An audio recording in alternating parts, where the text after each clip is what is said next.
एक बार फिर से स्वागत आप सभी का दो उमंग प्लेटफॉर्म पर। जैसा कि आप लोगों ने पिछले वाले वीडियो में बौद्ध धर्म से संबंधित सारा टॉपिक क्लियर हो गया था, ठीक है। इस उसी प्रकार अब हम चलेंगे जैन धर्म से संबंधित, यानी कि जैन धर्म में कैसा कैसा क्वेश्चन रहता है उसको देखेंगे। यानी कि जैन धर्म से जितने भी रिलेटेड आपका क्वेश्चन रहेगा, सारा हम लोग इस सब्जेक्टिव के जरिए हम लोग पढ़ लेंगे, ताकि कोई भी एग्जामों में जैन धर्म से क्वेश्चन हमारा नहीं छूटे। चलिए शुरू करते हैं। आपका सबसे पहला आपका हो जाएगा इसमें क्या, उसको शुरू करते हैं। इसमें दिया गया है, जैन परंपरा के अनुसार इस धर्म में 24 तीर्थंकर हुए। यानी कि 24 तीर्थंकर कहने का मतलब कि पूरे जैन धर्म में 24 ऐसे युग व्यक्ति मिले, ठीक है। जैन धर्म के पहले तीर्थंकर एवं संस्थापक ऋषभ देव या आदिनाथ थे। यानी कि जैन धर्म के पहले तीर्थंकर कौन थे आपका भैया, तो ऋषभ देव थे, ठीक। उसके बाद अंतिम तीर्थंकर महावीर स्वामी हुए। अंतिम कहने का मतलब आपका हो जाएगा 24वें, यानी कि पहले आपका तीर्थंकर हो जाते हैं ऋषभ देव, और सबसे अंतिम यानी 24वें तीर्थंकर आपके हो जाते हैं क्या, महावीर स्वामी हो जाते हैं। महावीर स्वामी के अनुयायी निर्ग्रंथ कहलाए थे। ये भी एग्जाम में पूछता है।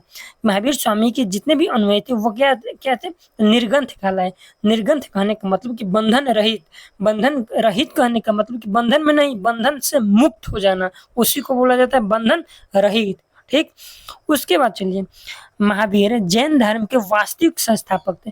वैसे अगर नॉर्मल आपसे पूछा जाएगा कि जैन धर्म के संस्थापक कौन थे, तो आप मारिएगा ऋषभ देव, ठीक है, ऋषभ देव। लेकिन अगर आपसे वास्तविक संस्थापक के बारे में पूछा जाएगा, तो आप महावीर स्वामी को ले सकते हैं, ठीक है। उसके बाद महावीर स्वामी का जन्म 540 ईसा पूर्व में वैशाली के कुंडल ग्राम शहर में हुआ था, और यह बिहार में पड़ता है। वैशाली कहाँ है आपका, बिहार में पड़ता है। उसके बाद नेक्स्ट देखते हैं क्या दिया गया है, ठीक है। नेक्स्ट आपका हो जाता है क्या, उनकी उनकी माता त्रिशला वैशाली की लिच्छवी गणराज्य के प्रमुख चेतक की बहन थी। उनकी माता का नाम भैया क्या था आपका, त्रिशला था, जो कि लिच्छवी के महाराजा चेतक की बहन थी। फिर उसके बाद महावीर स्वामी को जाम्भरिक ग्राम के निकट ऋजुपालिका नदी के तट पर उनको ज्ञान की प्राप्ति होता है।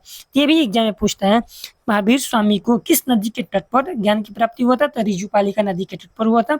अगर आपसे पूछा जाएगा कि महावीर स्वामी का किस नदी के तट पर ज्ञान की प्राप्ति हुआ था, तो आपका भैया हो जाएगा वो निरंजना या फल्गु नदी उसको बोला जाता है। और एक बात बता देते हैं कि जो हमारे महावीर स्वामी है, इनको 30 वर्ष की आयु में इन्होंने अपना घर त्यागा था, ठीक है। कब त्यागा था, 30 वर्ष की अवस्था में इन्होंने घर त्यागा था। उसके बाद महावीर स्वामी की पत्नी का नाम यशोदा था। क्या था भैया, यशोदा था। उसके बाद देखते हैं, यशोदा से जन्म लेने का हो जाता है, यशोदा से जन्म लेने वाली महावीर की पुत्री प्रिय दर्शिना थी। इनकी पत्नी का नाम यशोदा था, इनकी पुत्री का नाम प्रिय दर्शना था। और उनका विवाह यानी कि उनकी पुत्री का विवाह जमाली नामक क्षत्रिय से हुआ था, और महावीर स्वामी का प्रथम शिष्य भी थे। यानी कि उनके जो बोल सकते हैं उनके दामाद का नाम था जमाली था, और वो महावीर स्वामी के प्रथम शिष्य हुए थे। जैन धर्म में पूर्ण ज्ञान को कैवल्य ज्ञान कहा गया है। ये पूछता है कि जैन धर्म में ज्ञान को क्या कहा गया है आपका भैया, तो कैवल्य कहा गया है। फिर उसके बाद पिता सिद्धार्थ, इनके पिताजी का नाम क्या था, सिद्धार्थ था, जो कि ज्ञात्रिक क्षत्रिय के संघ के प्रधान थे, और उनके बड़े भाई का नाम नंदी वध था।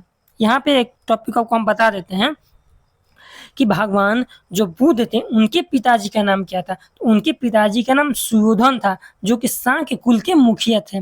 और जो यहाँ पे महावीर स्वामी इनके पिताजी का नाम सिद्धार्थ है, जो कि ज्ञात्रिक कुल के क्षत्रिय के प्रधान थे, ध्यान दीजिएगा। और महावीर स्वामी का मृत्यु आपका हुआ था पावापुरी में हुआ था, 468 ईसा पूर्व में हुआ था, ठीक है। उसके बाद बौद्ध धर्म में महावीर को निगंठ नाथ पुत कहा गया है। बौद्ध साहित्य में महावीर को क्या किया गया है आपका, तो निगंठ नाथपुत कहा गया है। फिर उसका नेक्स्ट देखते हैं आपका महावीर स्वामी से संबंधित तथ्य। अब देखते हैं कि तथ्य के बारे में थोड़ी सी जानकारी ले लेते हैं कि सिद्धार्थ के कौन थे, तो सिद्धार्थ भैया इनके पिताजी का नाम था, त्रिशला इनकी माता जी का नाम था, यशोदा महावीर स्वामी की पत्नी जी का नाम था, प्रियदर्शना इनकी पुत्री का नाम था, और जमाली इनके दामाद का नाम था, जो कि इनके प्रथम शिष्य हुए थे, ठीक है। उसके बाद देखते हैं हम लोग क्या दिया गया है, तो आपको जैन भिक्षुओं को नग्न रहने की जैन भिक्षु को नग्न रहने की शिक्षा महावीर स्वामी ने दिया था। यानी कि जितने भी जैन भिक्षुक है वो नग्न रहते हैं, ठीक है, नंगा रहते हैं। फिर देखिए पार्श्वनाथ के 4 व्रत, यानी कि पार्श्वनाथ जो थे वो 4 व्रत दिए थे। कौन कौन? एक था अहिंसा यानी कि हिंसा न करना, दूसरा था सत्य यानी कि झूठ न बोलना, तीसरा था अस्तेय यानी चोरी मत करना, उसके बाद चौथा था अपरिग्रह या संपत्ति अर्जित न करना। लेकिन महावीर स्वामी ने इसमें 5वां अपना व्रत दिया था जिसका नाम था ब्रह्मचर्य। यानी कि पहले से 4 इसमें व्रत था और महावीर स्वामी ने इसमें ब्रह्मचर्य शब्द जोड़ दिया था, ठीक है। ये पूछता है कि 5वां जो शब्द था वो क्या था? ब्रह्मचर्य था, जो कि भगवान महावीर स्वामी द्वारा जोड़ा गया था। फिर जैन धर्म का सबसे महत्वपूर्ण सिद्धांत अहिंसा है। क्या है? अहिंसा है। फिर देखिए जैन धर्म को आगम कहते हैं। भैया क्या कहते हैं? जैन धर्म को आगम कहते हैं। जैन धर्म के मौलिक ग्रंथ 14 पूर्व कहलाते हैं। जैन धर्म के अनुसार निर्वाण प्राप्ति के लिए त्रिरत्न का अनुशीलन आवश्यक है। यानी कि इसमें भी त्रिरत्न है। जिस प्रकार बौद्ध धर्म में बौद्ध धर्म संघ है, उसी प्रकार जैन धर्म में भी त्रिरत्न है। एक होता है सामयिक ज्ञान, एक होता है सामयिक ज्ञान, सामयिक ज्ञान, सामयिक आचरण होता है। इसी प्रकार का 3 गो रत्न होता है। सामयिक ज्ञान, सामयिक आचरण होता है, ठीक। उसके बाद चलिए देखते हैं जैन धर्म में। उसके बाद देखिए जैन धर्म का सबसे बड़ा केंद्र कौन था? चंपागिरी था। जैन धर्म का सबसे बड़ा केंद्र भैया कौन था आपका? चंपागिरी था। ये ध्यान दीजिएगा। अब चलिए चलते हैं कि जैन धर्म में जितने भी 24 तीर्थंकर हुए उनको उनको हम लोग एक बार रिकॉल करते थे कि कौन कौन से थे, ठीक है। देखिए आपका पहले हो जाते हैं ऋषभदेव। कौन से हो जाते हैं? ऋषभदेव। दूसरे हो जाते हैं अजितनाथ और तीसरे हो जाते हैं संभवनाथ। ये 3 ऊपर से देखते हैं। उसके बाद आपका आ जाता है क्या भैया? ऊपर से 3 ही देखिए। उसके बाद आता है वैष्णवा। वैष्णव आपके अरिष्टनेमी आ जाते हैं, 23वें पार्श्वनाथ आ जाते हैं और 24वें भगवान कौन? स्वामी आ जाते हैं, भगवान महावीर स्वामी आ जाते हैं। तो देखिए हम आपको बता देते हैं, ये भी एग्जाम में पूछता है कि जो ऋषभदेव थे, ऋषभदेव तो प्रथम तीर्थंकर हुए, उनका चिन्ह क्या था? प्रतीक चिन्ह क्या था? इनका प्रतीक चिन्ह आपका साढ़ था। क्या था भैया? साढ़ था। उसके बाद अजितनाथ का प्रतीक चिन्ह क्या था? इनका था हाथी। क्या था भैया? हाथी था। और संभवनाथ का आपका प्रतीक चिन्ह आपका क्या था भैया? इनका घोड़ा था। इन तीनों को याद रखिएगा। ऋषभदेव का क्या था? तो साढ़ था, अजितनाथ का हाथी था, संभवनाथ का घोड़ा था। उसके बाद आप नीचे आ जाइए 22 नंबर में। 22 नंबर में अरिष्ट जो नेमी है, 22वें तीर्थंकर, इनका आपका क्या था? जो चिन्ह बोला जाता है, इनका चिन्ह क्या था? तो इनका चिन्ह था आपका शंख। क्योंकि इसलिए इनका शंख था क्योंकि ये कहा जाता है कि ये भगवान श्री कृष्ण के संबंधित है, निकट संबंधित अरिष्ट नेमी, इसलिए इनका चिन्ह था शंख। और पार्श्वनाथ थे। पार्श्वनाथ का आपका जो 23वें तीर्थंकर थे, उनका जो था चुनाव चिन्ह, यानी चुनाव चिन्ह नहीं, सॉरी, प्रतीक चिन्ह और तो सर्प था। क्या था भैया? सर्प था। और भगवान महावीर स्वामी का इनका था भैया क्या? सिंह था। क्या था? सिंह था। इसका 14 आपका 24 तीर्थंक हो जाता है। फिर देखिए देखते हैं कि ये जो होते हैं, शुरू में जैन द्वारा प्रकृत भाषा को अपनाया गया। यानी कि जैन धर्म के जो महावीर स्वामी थे, उन्होंने अपना पहला उपदेश प्रकृत भाषा में ही दिया था। महावीर स्वामी ने अपना प्रथम उपदेश राजगीर में प्राकृत या अर्ध मगही भाषा में दिया था। उसके बाद कर्नाटक में जैन धर्म को चंद्रगुप्त ले गए थे, ठीक है। कौन ले गए थे भैया? आपका चंद्रगुप्त ले गए थे। उसके बाद चलिए चलते हैं